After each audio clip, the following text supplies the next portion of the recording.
Hey there, I'm Alexi Godbout from Canada. I'm a professional skier, and today I'm here to talk to you about the QST X, brand new ski we've been working on in the QST line, and it's an absolute killer. QST X is our athlete-driven project. This is currently the widest ski on the QST line, which is quite good for deep powder days in the backcountry, or you might find it on the resort after a big snowfall. 116 mil underfoot. We got a lot of rocker in the tail, a lot of rocker in the tip. Makes it super versatile in all sorts of different conditions. We've got the double sidewall. Makes it a super strong platform underfoot to bring it up to high speed and have a lot of control in all sorts of different conditions, whether it's POW, you're bringing it on the resort, just shredding bumps. It'll kind of take it all for you. With the new ABS sidewall, we've been working on recycled material. There's different bits and pieces. We've got orange, green, black. So every ski is actually going to be pretty unique and different. They always say there's no friends on the POW day, but this is actually my best friend on the POW day. Sick new bases, sick new design. And I typically ride this ski with the Shift 2.0, kind of perfect setup, whether you want to go touring or shred it up in the backcountry or resort. This is definitely your best friend. Hey skiers, I'm Jeff from skiessentials.com. And I'm Bob. How's it going? Thank you to Salomon and Alexi for that excellent intro. I think that really paints a nice picture of the QST X. Yep. Seriously, kudos to Salomon, because sometimes manufacturers put out those short little videos and I feel like you don't actually learn anything, and that one was really well done. Yeah. Them and Black Crows I really like. Yeah, good point. The Black Crowes videos are great too. So yeah, that was really fun. Hopefully you got like a little bit of introductory info about this QST X, and now we can do our thing and really dive deep into its performance. We've skied it a lot collectively. Yeah, I thought that was an interesting part about this whole discussion was we're not usually blessed with this amount of opportunities. Yeah. You know, whether it was you going to Utah or us going to Utah, or it's snowing here in Vermont, or Matt going to Colorado. Yep. Like, there's been a lot of opportunities. Yeah, so we're going to do this a little bit differently. We'll go through construction and shape like we normally do, and then we're going to kind of talk about just our individual experiences on them, and we will bring Matt in here as well, because Matt, you know, I'm going to go out on a whim. No, maybe not, because he didn't come to Alta with us, but he may have skied it more than you or I have. He put a bunch of stow days on it. Exactly. So I think, and we happen to have good snow. Yeah. So. Yeah. So we'll bring Matt in for Matt's opinion. Do you want to start us off with construction? And I strategically gave you that QST Echo over there as a prop. Yeah, this seems to be the natural progression of construction here. You know, starting with what we had with the QST 106. Moving to Echo, this is kind of their lighter weight version in that same footprint, and kind of uses that hybrid and touring model of using a lighter weight wood and just shaving some grams off of an existing footprint that works really, really well. So that's the Echo here. Yep. And then kind of fast forward a year to the introduction of this QST X here, and they bring a lot of those construction techniques forward. So with this X, as opposed to what we see with Blank and other QSTs that use a full poplar wood core, this X uses a blend of Caruba and poplar. So lighter weight wood core. That Caruba is lighter than the poplar, keeps the weight down. Yeah, 1,900 grams in the 184? 184. And then I just put that 194 Blank on the scale, and it's like 2,300 grams. Yeah, no, considerably heavier. Yeah, heavier, thicker core profile, all the denser things. materials. Yep. So blend of poplar and Caruba in the wood core here, and then we get their carbon and flax fibers in here. Echo here uses basalt, so there is a slight difference to QST X using carbon and flax in here. And then we get cork amplifier in tips and tails. Something that we've noticed works really, really well in these QST skis. Yeah. You know, if they're not going to use metal, they got to use something to kind of... No, I think it's hugely important. Yeah, they got to knock the vibrations down and keep this thing pretty stable. Cork does a great job at absorbing that energy. So tip and tail cork, and then in addition to these beautiful ABS sidewalls that are recycled material, we also get their double sidewall technology here So that follows through the other QST skis and just puts a denser sidewall in the underfoot zone. Again, another way of kind of smoothing things out and making it more predictable and stable without, adding a bunch of metal in there. Yep. So yeah, that's it. Pretty lightweight construction as a result. Again, like you said, 1,900 grams. I just weighed this Echo 106 and it was a little less, so 1,800 and something grams. So Really, just because it's smaller. It's smaller, yeah. But for a 116 underfoot, like that's pretty light. Yeah. And that's kind of one of the reasons why both of these are paired with shifts. Yep. We can talk about binding application because it's really one of those skis that can function well with any binding. I think so. I think it's totally like use dependent. You have to like kind of ask yourself like, what am I going to do on this ski? Where am I going to ski? How often am I going to do X, Y, and Z? Yep. And then you can really take that and run with it. And we've seen like a number of different binding applications just in the past 3 months. Right. So yeah, I think it's pretty cool. Yeah. Any profound thoughts on flex pattern? It's even. Yeah, It's smooth. It's a little bit stiffer and more responsive than you might think. underfoot. It's like they build in some stiffness. Yeah.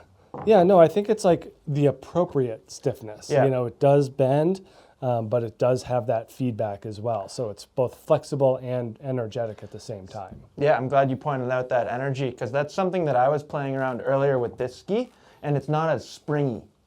It's like it's slightly stiffer, and then just overall the way it kind of snaps back isn't quite as springy or as energetic, which is really interesting. And I think you can feel those things when you ski them too. Yep. And we can talk a little bit about the differences between these skis when we get through shape, which Sure. I think we can do right now. So 116 underfoot, obviously that's a big thing. Only 4 millimeters wider than the QST blank, but it feels like more to me. More width. Yes. Yeah. Like this feels wider than the QST X than is represented on paper, I agree. if that makes sense. Aside from that, the differences are subtle between the two, I would say. If you want to actually, Want me to get the blanks? we got the wrong thing here. I'm going to have you hold that ski. I will hold blank. QST X has a slightly longer tip rocker. That's kind of one thing I was noticing putting these skis back to back. Tail rocker, interestingly, is just about the same. Putting them side by side, there's really not a huge difference in length of rocker back there.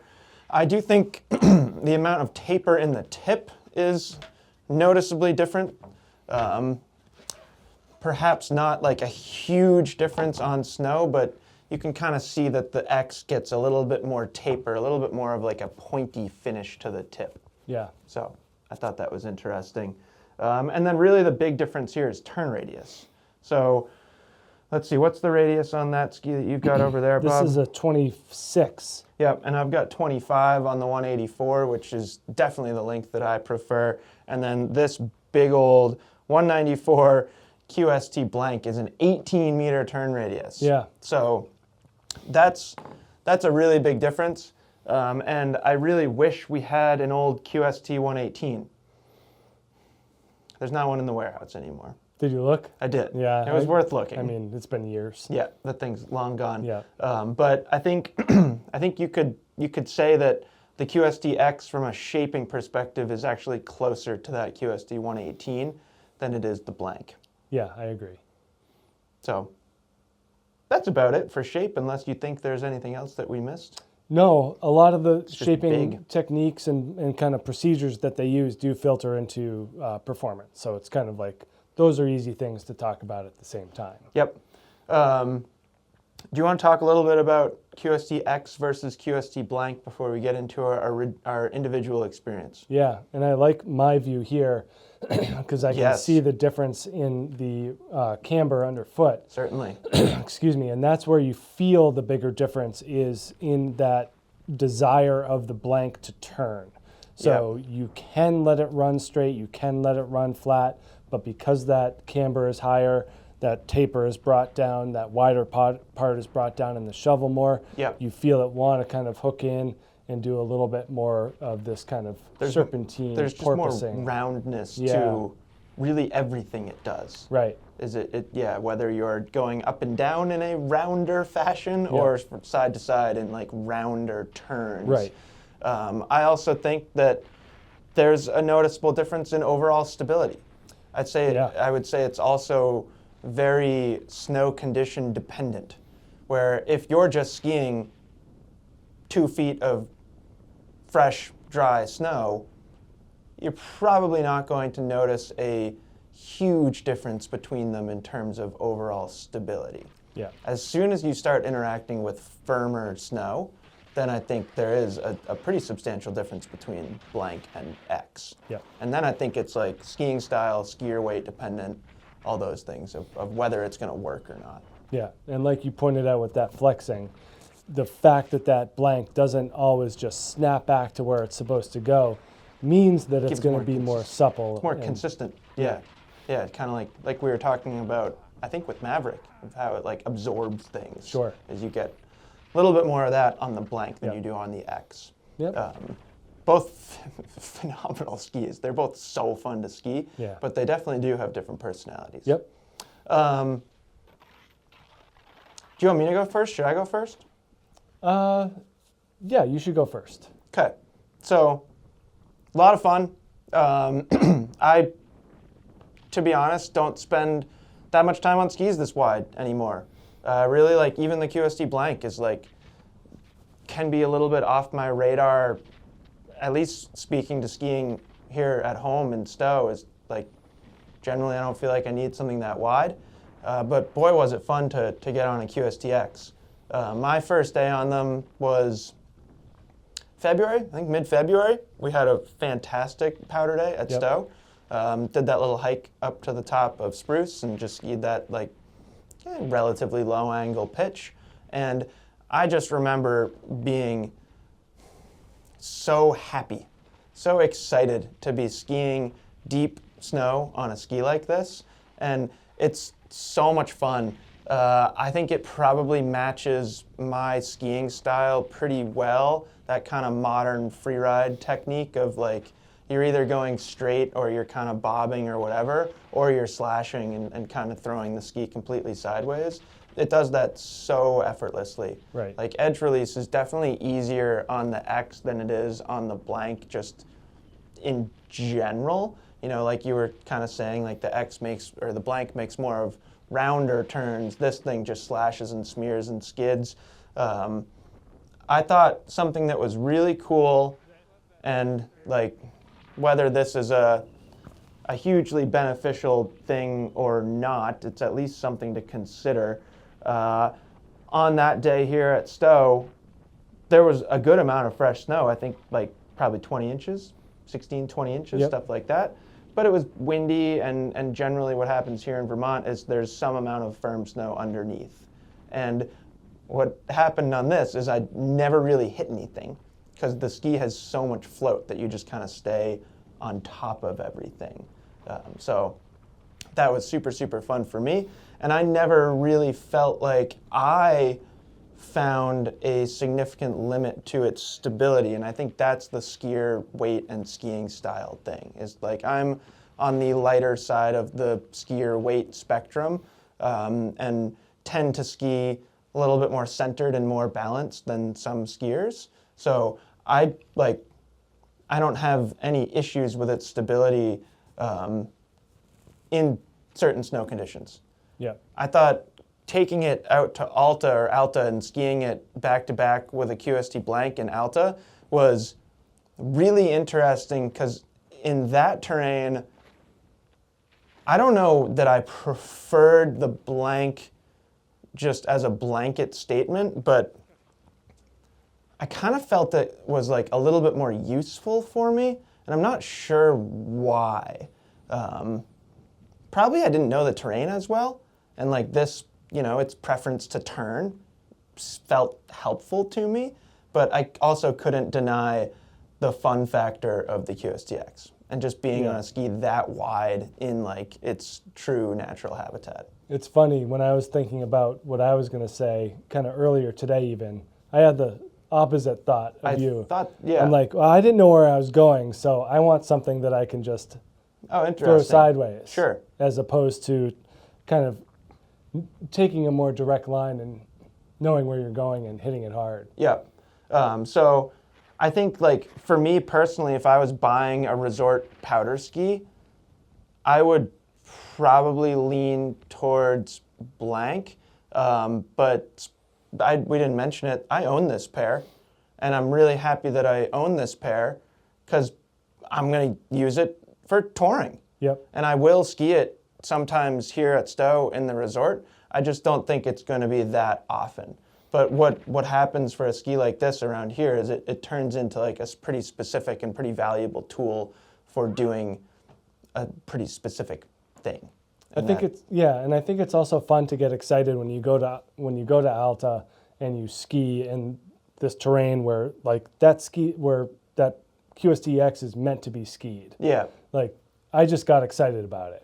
Yeah. Well, and like, you know, skiing Alta, like, we spend a lot of time kind of looking across the valley or the canyon and watching people touring on the other side. I would want this, hands down. Right, because it's deep and untracked. Exactly. But skiing in a resort setting, I found the blank just a little more useful, I suppose. Well, yeah, I mean, you're playing the percentages. Yeah, and like exactly. in a real world situation, sure. Yeah. Like, that blank is a safer bet. Yeah. You're going to put your money on it. Like, that's where it's going to be. Right. But for a casual Utah skier who has Totally. the opportunity Totally, to be on 100%. a 116, like, I'm going to take it, and I'm going to be psyched about it. Yeah, no, it's a fantastic ski. It's really, really fun. My binding choice would be Shift, 100%. Yeah. And this is not a Shift 2. That's a Shift 2. That pair belongs to Matt. Technically, that's my Shift 2. And don't ask me how it ended up on that ski. It's a long story. Same hole pattern still? Yeah, we're good. Could be an easy swap. It won't be the first swap. But my binding choice would be Shift 2, just for basically everything that I've been describing. Is like, I find more stability on the blank. So like, if I was just charging, you know I mentioned that I didn't like find a limit to stability on this, but it was partly how I was skiing it and the terrain and the snow conditions. I would put alpine binding on the blank, ski it fast, confidently.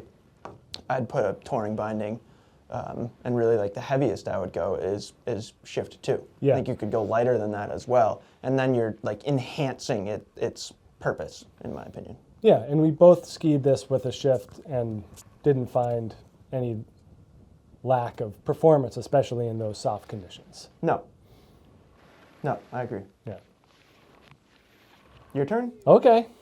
I actually skied that length. I haven't skied Matt's length, so I'll preface it with that. I haven't been on the 192 yet, but I found the 184 to be plenty. Yeah. You know, like, maybe in those wider open zones, I would opt for the longer length, that bigger turn radius, a little bit more fall line oriented. But for what we were doing and not knowing where we were going, I was kind of happy to have a slightly shorter ski. Yeah, sure. So I had no think that problem makes with that. sense, and I feel like it's like, as like my observation would be that's consistent with a lot of choices that you've made over the last 4 years. Yeah. You know, you were talking about what your 190 something Enforcer 100 Yep. that you looked at in your closet the other day. No, and I had to lift it off a top shelf and Yeah, it's like, you're what am like, I doing with why this do thing? I own that? Yeah. So yeah, that doesn't surprise me. Yeah. So I've only skied this QST X in Alta, so I'm very spoiled Totally. from that perspective. Although in Stowe's defense, my time on it here was Yeah, excellent. and I was on a Bent Shetler 120 that day, so Yep. had no issues there Totally. either. But my progression when we were out there was going from a QST 106 to a blank, and the same day one, and then starting on a QST X on day 2 and not looking back. Yeah, you just stayed on it I all just day, stayed on right? it all Yeah, day. Yeah.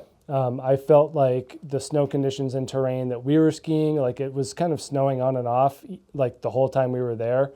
And that kind of made it hard to get into some of the more open zones, some of them are closed. Yep. And otherwise, there was just pretty poor visibility when a snow squall would kick in. So we actually spent more time kind of in trees and in more covered zones.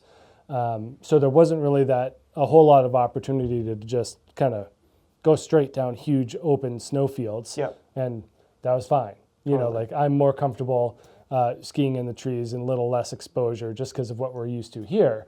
And that's kind of where this QST-X really kind of came in handy for me, was being able to make those kind of shifty, switchy turns easier than on the blank, which I felt just kind of wanted to really go straight and then carve. Yeah. And I liked that, but I loved how the QST-X was able to stay on top and really just be more mobile and agile in those tighter spots, trees, kind of like we're also, kind of looking down one shot and then saying, oh, there's some more snow over there, so I'm going to ski this and then get over there and get that next patch. We were definitely kind of piecing it together. Mm-hmm. And I thought that the agility of the QST-X here was really useful in that sense. It is interesting how the conversation about ski agility changes whether you're on like firmer groomed snow or really deep soft snow. Yeah. Because it's like you have to flip the turn radius kind of. Yeah. Like on a groomer, like, a 14-meter ski is like super dynamic and very agile and does all sorts of things. And then you get into deep snow, and the skis with the longer radii are generally more maneuverable. Yeah. As long as they come along with enough rocker. Right. Because the opposite would be true with a cambered ski. Yeah. So like a Faction Dancer 4 or something like really wide that has. I was thinking like an Camber. old like Stokely Scott Schmidt Pro. Yeah, you're going way back. Like, well, I mean, like it's an interesting like example. Like basically full camber. I don't remember what the turn radius was, but it was huge, and like that was not agile. Right. Like I had an old Dynastar 115 millimeter twin tip that was fully cambered, Yeah. and it was horrible in the powder. Right. So like you just need these things to Rocker. line up. You Yeah. need the rocker and the taper and the weight to line up, and I think that they do it very effectively with the QST-X here. And yeah, like in the written portion, I was kind of slightly disappointed that I never got to ski it on anything but, fresh or slightly skied snow. There was no groomer, no on-piste Yeah. stuff at all. It was really just kind of, more open trees, slightly more technical terrain, and they excelled.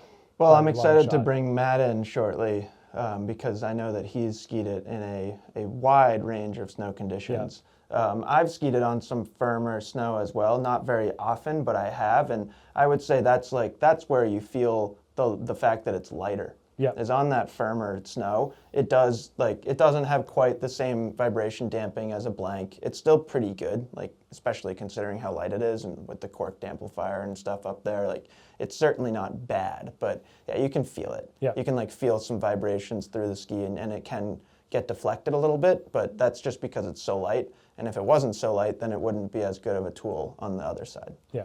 So. Yeah, it was great. I mean, obviously, when you ski it in conditions like that and terrain like that, there's not a whole lot of problems. And it's like you mentioned with the front side, it's kind of how we talked about like the Blizzard Thunderbird R15. We're like, for a groomer, makes this experience that much better. Yeah, And for you powder, could say the same thing about yeah, it's powder. just flipped. It's Yeah. inverse. Yep, Pretty cool. yep. Binding choice. What would your personal binding choice be? You You don't do much touring. I'm not a tourer, so I would stick with the Strive. Strive the Strive. 16? Yep.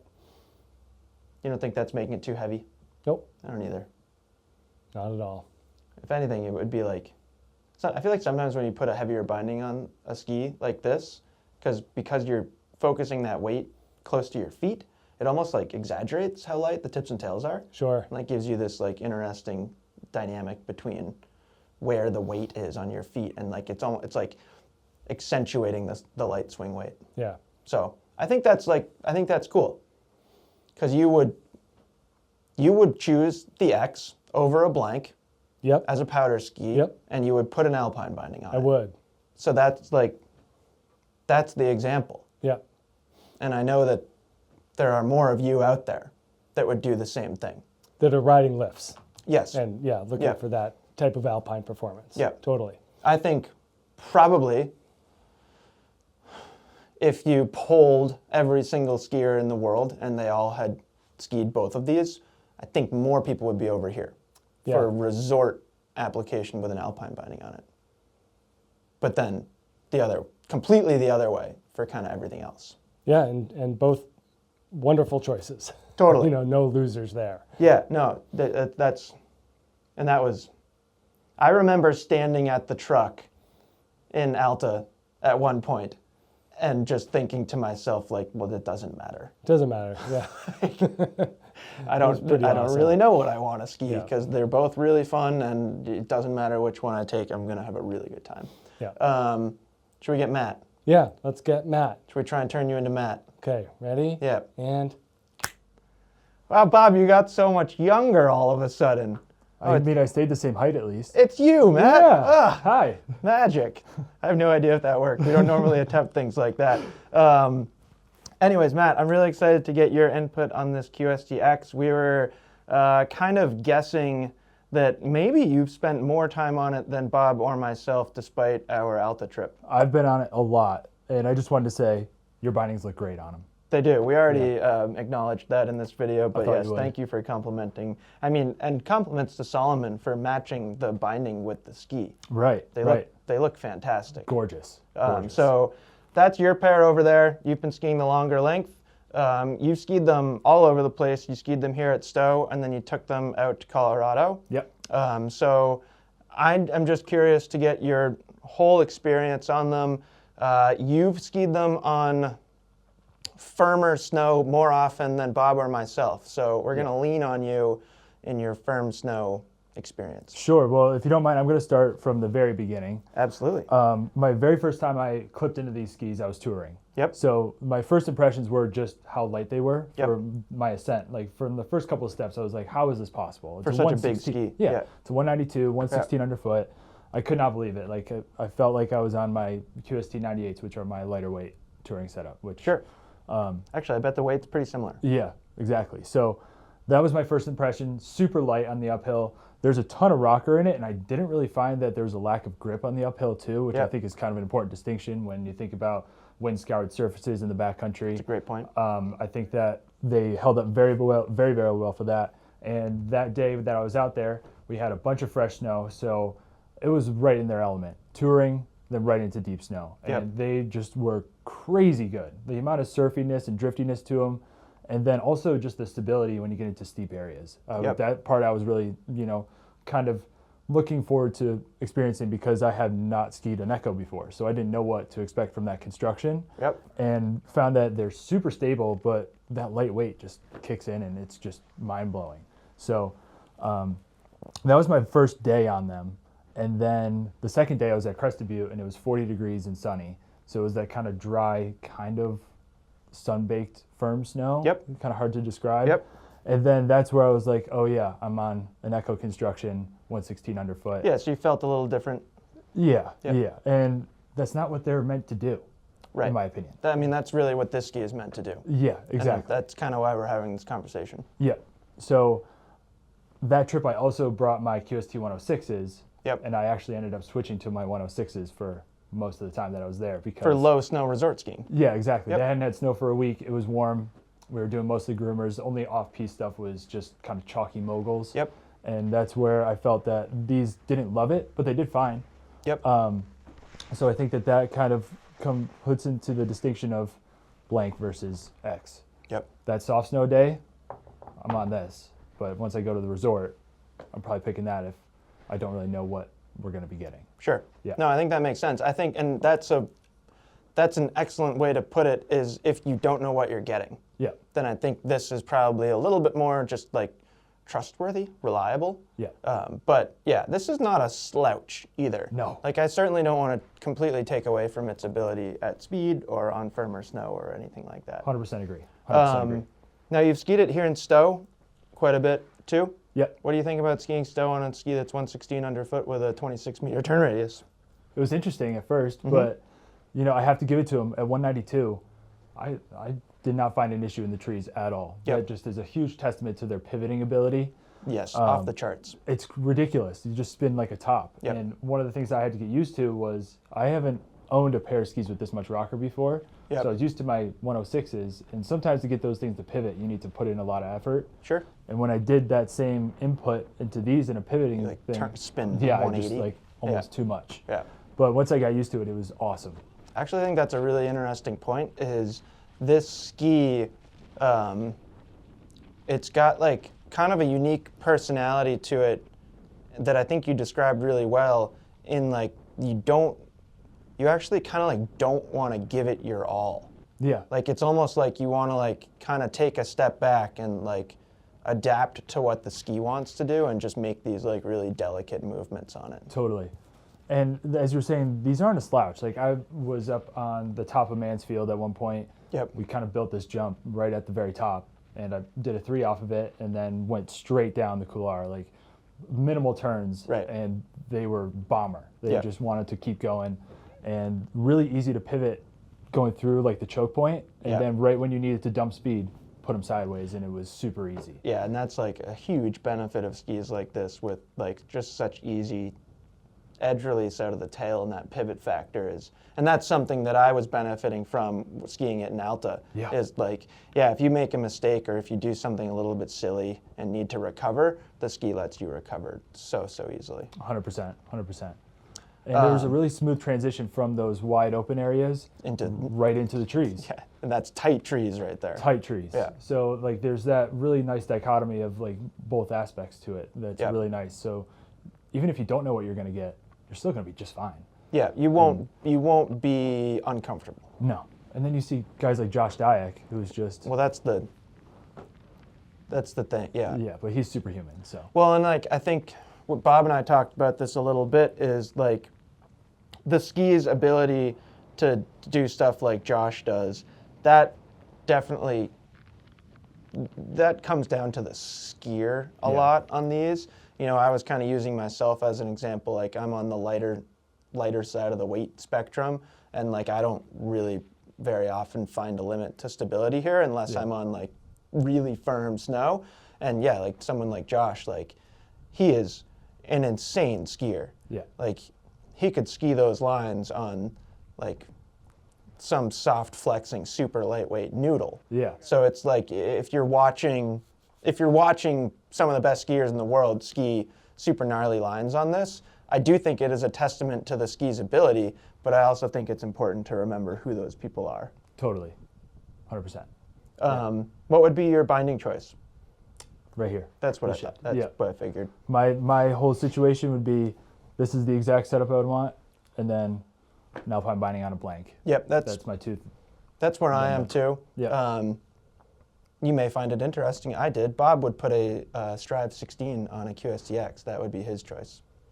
I mean, he doesn't do much touring. I Exactly. Can see that. Yeah, and And I he thought that likes- was a really interesting, really interesting that suits choice. his skiing style too. It does, 100%. Like short skidded turns Yep. or just playing around in the trees. Like that's what this is for. Yep, and you don't find him like pointing skis down the fall line and just charging No. very often, No. which is where I think like that's where you get a little bit of a benefit from the blank over the X. Yeah, totally. And bringing it back to more of that firm snow scenario that we were talking about, where I found that these needed a little bit of help was when you really got them on edge and you were trying to get them to engage into a clean round arc. Yeah, they kind of don't. They kind of don't. Like the side cut is very straight, and I found that you had to ski them very centered Yeah, and really push into them. yeah, I think that's just because like the effective edge is so short, yeah. And the tip shape. the tip shape. Like there's so much taper up here that you're never really engaging this on firmer snow or like on a groomer or anything like that. Yeah. And I suppose it is interesting, and like I will lead into this by saying I don't care Me neither. Yeah. that it doesn't ski on a groomer well, because it doesn't. But what makes that very interesting is the blank rips on a groomer. Yeah, So right. it is like, I guess if you've skied this and expect this on a groomer out of this, you would probably be underwhelmed. Yeah. But just that's an important thing is like, do not expect that. This is a powder ski. through and through, or Totally. at least an off-piste ski. It is Yeah. not a on-off piste ski. in my No, opinion. and like I kind of was trying to do some weird testing with the torsional stiffness of it. Like I would get it going at Crested Butte down a really steep groomer, and then at right about the apex of the carve, I would put it sideways Yeah. and see how it did.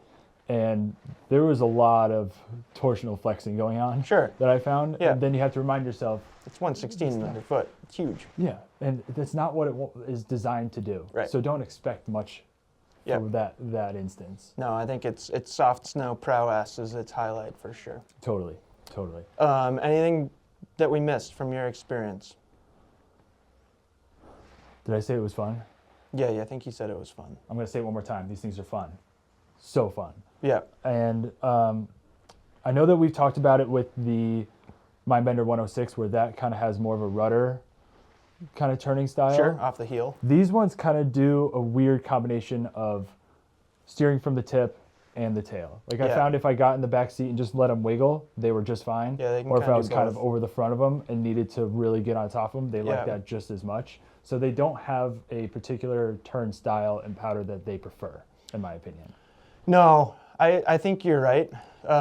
I personally found that there was a limit to how far forward you could get and how far back you could get. Is like, for me, they wanted to be skied in a very centered, balanced way. Totally. Which happens to be how I like to ski. So it was pretty easy for me to kind of stick to Yeah. that spot.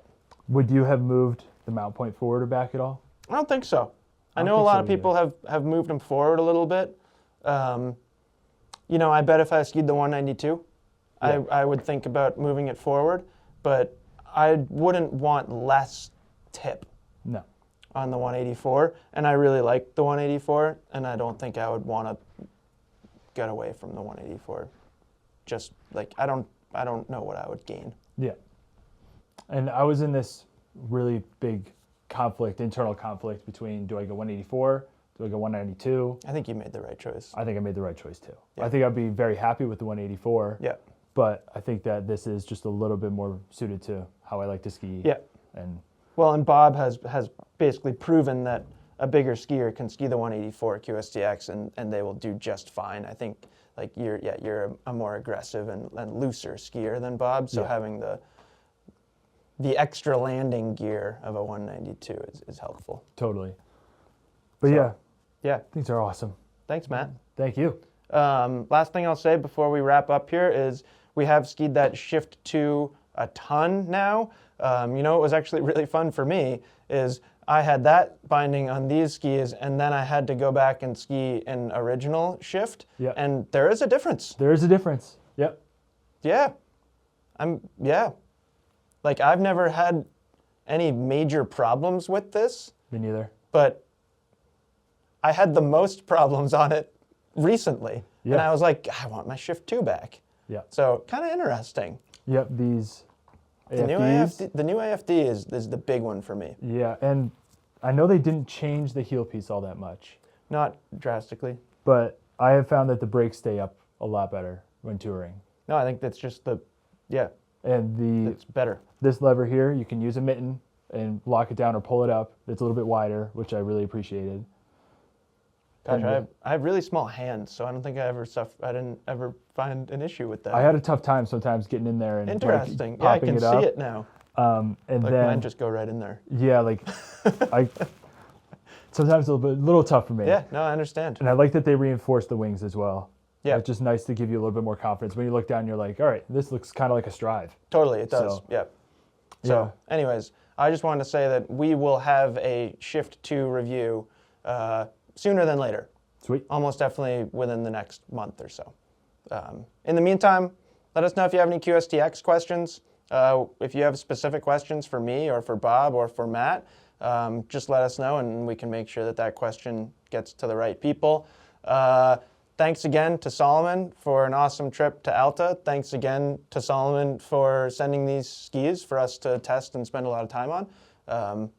We wouldn't have been able to form as strong of an opinion about them if we didn't have just the duration that we've had on them. Totally. We've been pretty lucky with the amount of soft snow we've been able Totally. to ski them into. No, it was, So, yeah, it was unbelievable. The stars aligned for a QSTX review, Totally. for sure. Totally. So anyways, let us know if you have any questions, and we will talk to you soon. Bye.